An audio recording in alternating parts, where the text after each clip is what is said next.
ចាសសូមគោរពនឹងជាសួរទស្សនិកជនជាទីមេត្រីដែលតែងតែតាមដានការផ្សាយរបស់ទូទួលប្រញូចាសទស្សនិកជនខណៈនេះខ្ញុំចនិតាកំពុងតែស្ថិតនៅក្នុងទីវិជាតិវិទ្យាសាស្ត្របច្ចេកវិទ្យានិងនវានុវត្តន៍ដែលបានរៀបចំឡើងដោយក្រសួងឧស្សាហកម្មវិទ្យាសាស្ត្របច្ចេកវិទ្យានិងនវានុវត្តន៍ក្រោមប្រធានបទនវានុវត្តន៍ដើម្បីវឌ្ឍនភាពជាតិក្នុងគោលបំណងផ្សព្វផ្សាយពង្រីកការយល់ដឹងអំពីសមិទ្ធផលការវិវត្តជឿនលឿននិងចក្ខុវិស័យផ្នែកវិទ្យាសាស្ត្របច្ចេកវិទ្យានិងនវានុវត្តន៍របស់កម្ពុជាសម្ដៅគាំទ្រការអភិវឌ្ឍសេដ្ឋកិច្ចសង្គមស្របតាមចក្ខុវិស័យរបស់រដ្ឋាភិបាលចាត់ទិវានេះត្រូវបានរៀបចំឡើងរយៈពេល3ថ្ងៃគឺចាប់ពីថ្ងៃទី26ដល់ថ្ងៃទី28ខែមីនាឆ្នាំ2026នេះនៅមជ្ឈមណ្ឌលកោះពេជ្រហើយយើងឃើញថានៅក្នុងទិវានេះដែរគឺថាមានពន្លាឬក៏ស្តង់របស់រដ្ឋាភិបាលរបស់ក្រសួងស្ថាប័នវិស័យឯកជននិងស្ថាប័នសិក្សាស្រាវជ្រាវនឹងជាង200ស្តង់ដែលរួមមានទាំងការតាំងបង្ហាញគ្រឿងម៉ាស៊ីនទំនើបប្រព័ន្ធផលិតកម្មឆ្លាតវៃដំណោះស្រាយ Digital ដែលកំពុងបម្រើការក្នុងវិស័យឧស្សាហកម្មរហូតដល់វិស័យកសិកម្មពាណិជ្ជកម្មនិងសេវាកម្មជាដើមចា៎នៅក្នុងទិវាជាតិលើកទី4នេះដែរក៏មានកម្មវិធីអមសំខាន់ដូចជាពិព័រណ៍វិទ្យាសាស្ត្រវេទិកាជជែកវិភាសាសកម្មភាពជំរុញនវានុវត្តន៍និងពានរង្វាន់វិទ្យាសាស្ត្រថ្នាក់ជាតិដែលមានគោលបំណងលើកកម្ពស់សមត្ថភាពវិទ្យាសាស្ត្របច្ចេកវិទ្យានិងនវានុវត្តន៍ដើម្បីអភិវឌ្ឍសេដ្ឋកិច្ចនិងសង្គមកម្ពុជាចា៎ស្តង់ទាំងពីរនេះយើងឃើញមានតាំងបង្ហាញនៅផលិតផលឬក៏សេវាកម្មដែលធ្វើផ្ដោតទៅលើបច្ចេកវិទ្យាដើម្បីធ្វើយ៉ាងណានឹងជំរុញឲ្យការរស់នៅរបស់ប្រជាពលរដ្ឋកាន់តែងាយស្រួលតាមរយៈការប្រើប្រាស់បច្ចេកវិទ្យានេះចា៎ទិវាជាតិវិទ្យាសាស្ត្របច្ចេកវិទ្យានិងនវានុវត្តន៍គឺជាព្រឹត្តិការណ៍ប្រចាំឆ្នាំដែលបានរៀបចំហើយឆ្នាំនេះគឺជាឆ្នាំទី4ហើយដែលត្រូវបានរៀបចំឡើងចាដើម្បីគាំទ្រដល់ការលើកកម្ពស់នវានុវត្តន៍និងពិពិធកម្មសេដ្ឋកិច្ចចាតាមរយៈវេទិកានេះវិស័យឯកជននានាក៏ដូចជាពិសេសម្ចាស់សហគ្រាសខ្នាតតូចនិងមធ្យមក៏អាចថាជាឱកាសក្នុងការស្វែងយល់អំពីបច្ចេកវិទ្យាដើម្បីអភិវឌ្ឍអាជីវកម្មរបស់ខ្លួននិងស្វែងរកបច្ចេកវិទ្យាថ្មីៗបង្កើតភាពជាដៃគូកែលម្អខ្សែចង្វាក់ផលិតកម្មនិងលើកកម្ពស់សមត្ថភាពផលិតដើម្បីបំពេញតាមតម្រូវការជាតិនិងអន្តរជាតិជាបន្តសូមអញ្ជើញទស្សនាក៏ដូចជាការស្ដាប់ការលើកឡើងរបស់ម្ចាស់ស្តង់នីមួយៗដែលគាត់បាននាំយកផលិតផលមកតាំងបង្ហាញនៅក្នុងទិវានេះផងដែរចា៎បាទជំរាបសួរបងខ្ញុំមកពីក្រុមហ៊ុនហោប៉ៅដែលជាក្រុមហ៊ុនដែលផ្ដល់សេវាកម្មតាក់ទងជាមួយនឹងការលក់ដែលយើងហៅថា POS System បាទអញ្ចឹងថ្ងៃហ្នឹងដែរគឺខ្ញុំបាននាំមកនៅជាមួយនឹងប្រភេទ system ដែលកូនខ្មែរយើងវាផ្ទាល់ហ្មងដែលយើងវានៅស្រុកខ្មែរយើងហ្មងដែលកូនខ្មែរស្នាដៃកូនខ្មែរបាទអញ្ចឹង system របស់ពួកខ្ញុំហ្នឹងគឺយើង focus ទៅលើការលក់មានន័យថាយើងជួយដល់អតិថិជនដើម្បីឲ្យគាត់ការប្រើប្រាស់អាជីវកម្មរបស់គាត់ហ្នឹងមានភាពងាយស្រួលជាងមុនមានន័យថាគឺយើងអាចកាត់លុយរហ័សហើយយើងមានជាការមានរបាយការណ៍លក់ឲ្យផ្សេងៗដែលភ្ញៀវទូទៅដែលគាត់ចង់មានអញ្ចឹងណាបងបាទហើយនៅក្នុងហ្នឹងដែរគឺយើងមានរហូតដល់3កម្មវិធីដែលកម្មវិធីទី1ហ្នឹងគឺយើងមានឈ្មោះថាហោប៉ៅដែលយើងទូទៅហៅថា App Store គឺសម្រាប់គ្រប់គ្រងទៅលើការលក់នៅក្នុងហាងដែលបុគ្គលិកគាត់នឹងប្រើប្រាស់ផ្ទាល់ហើយយើងមាន system កម្មវិធីមួយទៀតដែលយើងហៅថា App ខ្មៅឬក៏ហោប៉ៅយូហ្នឹងគឺសម្រាប់ឲ្យម្ចាស់អាជីវកម្មក្នុងការគាត់ប្រើប្រាស់ដើម្បីmanageទៅលើការលក់ដូចជាប្រភេទគាត់manageទៅលើប្រភេទម៉ឺនុយរបស់គាត់ប្រភេទ stock ឬក៏ចំណូលចំណាយនៅក្នុងហ្នឹងទាំងអស់ហើយយើងមានកម្មវិធីមួយទៀតគឺយើងហៅថា loyalty program គឺជាប្រភេទហោប៉ៅកាតដែលយើងអាចឲ្យអតិថិជនរបស់យើងហ្នឹងគាត់ប្រើប្រាស់មានថាគាត់អាចសន្សំបន្ទុកនិងគាត់អាច top up លុយនៅក្នុងហ្នឹងបានហើយគាត់អាចមើលម៉ឺនុយរបស់ម្ចាស់អាជីវកម្មបានហើយគាត់អាច order online បានដូចគ្នាបាទអញ្ចឹង system របស់ពួកខ្ញុំហ្នឹងគឺការប្រើប្រាស់គឺមានភាពងាយស្រួលហើយយើងធានាក្នុងការប្រើប្រាស់ផងដែរបាទបងបាទបង system របស់ពួកខ្ញុំហ្នឹងអាចប្រើប្រាស់បានគ្រប់ទៅលើ platform ទាំងអស់មានន័យថាទាំង iOS ទាំង Android ព្រមទាំងទៅលើកុំព្យូទ័របានដូចគ្នាដែលយើងទៅលើប្រភេទ mobile គឺយើងអាច download ចេញពី App Store ឬក៏ Play Store អញ្ចឹងណាបងបាទហើយនៅលើកុំព្យូទ័រគឺយើងប្រើប្រាស់ជាមួយនឹង web browser តែម្ដងចំពោះ system របស់ពួកខ្ញុំហ្នឹងគឺអបកម្មទៅលើអាជីវកម្មណាគឺគាត់អាចប្រើប្រាស់គឺយើងអាចគ្រប់គ្រងបានគ្រប់អាជីវកម្មទាំងអស់បងមិនថាជាហាងកាហ្វេមិនថាជាភោជនីយដ្ឋានមិនថាជា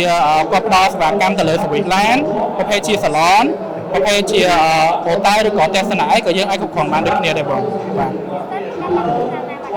បាទបង system របស់យើងគឺយើងដាក់សាកល្បងប្រើប្រាស់គឺតាំងពីឆ្នាំ2021រហូតដល់ឥឡូវនៅពេលដែលយើងមាន real customer ហ្មងគឺពីឆ្នាំ2022រហូតដល់បច្ចុប្បន្នហ ហើយអតិជនដែលយើងមានសប្តាហ៍ហ្នឹងគឺចំនួនពី500នាក់ឡើងបងព្រោះតម្លៃគឺសមរម្យមែនតើបងព្រោះយើងអាចផ្ដល់ជាសេវាកម្មមួយសម្រាប់ដល់ម្ចាស់អាជីវកម្មបែបគាត់មានថវិកាតិចឬក៏ scope នៃអាជីវកម្មគាត់ទូចអញ្ចឹងខ្ញុំឧទាហរណ៍ថាប្រភេទជាតូបកាហ្វេអញ្ចឹង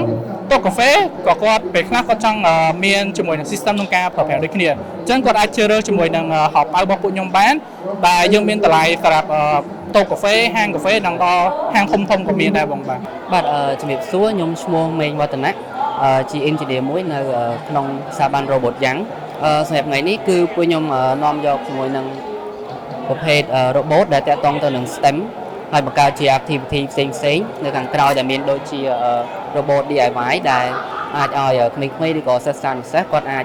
ដំឡើងនិងសាងសង់ដោយខ្លួនឯងហើយមានដូចជាការតាំងទៅលើ robot មានន័យថា robot សម្រាប់បញ្ជាលេងហើយមានដូចជាតាក់ទងទៅនឹងការសរសេរកូដមានន័យថាការសរសេរកូដគឺអាចឲ្យក្មេងៗឬក៏សិស្សនិស្សិតហ្នឹងគាត់រៀនសរសេរកូដខ្លួនឯងបាន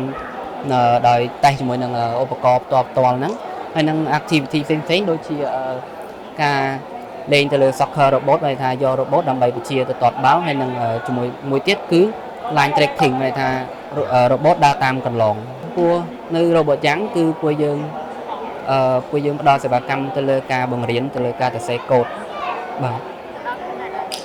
សិស្សនិស្សិតក្មេងៗដែលគាត់ចាប់អារម្មណ៍ទៅលើផ្នែក STEM ឬក៏ផ្នែកrobot ហ្នឹងបង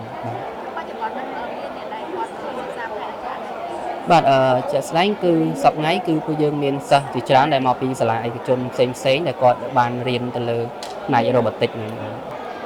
សប្តាហ៍ថ្ងៃគឺពួកខ្ញុំសង្កេតឃើញថាក្មេងៗភាគច្រើនគឺគាត់ចាប់អារម្មណ៍ទៅលើផ្នែក robot ហើយនិង STEM ច្រើនចំពោះបច្ចេកវិទ្យាសប្តាហ៍ថ្ងៃគឺខ្ញុំសង្កេតឃើញថាក្មេងៗគឺវាមានសារៈសំខាន់សម្រាប់ពួកគាត់ដែលយើងអាចឲ្យពួកគាត់រៀនពីមូលដ្ឋានគ្រឹះឬក៏យុវជនផ្សេងៗដែលគាត់អាចរៀនពីការធ្វើ robot ហ្នឹងគឺវាល្អសម្រាប់ឲ្យពួកគាត់អាចយកទៅទី1បម្រើទៅលើវិស័យយោធាដែលយើងបានឃើញជាក់ស្ដែងការសង្គ្រាមអញ្ចឹងគឺពួកយើងពួកគេប្រើប្រាស់ drone ដើម្បីមកបញ្ជាបាទ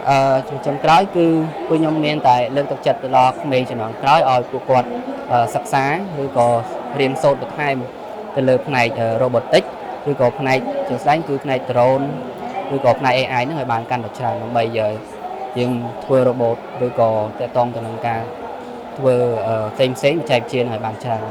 បាទបងខ្ញុំបាទឈ្មោះសុជីលអ៊ុយមកពីខាងក្រុមហ៊ុន Innotic Engineer ដែលក្រុមហ៊ុនរបស់យើងធ្វើតាក់ទងជាមួយនឹង water treatment តាក់ទងពីទឹកស្អាត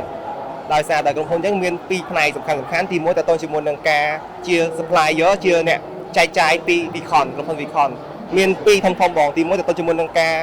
ចែកចាយទំនិញ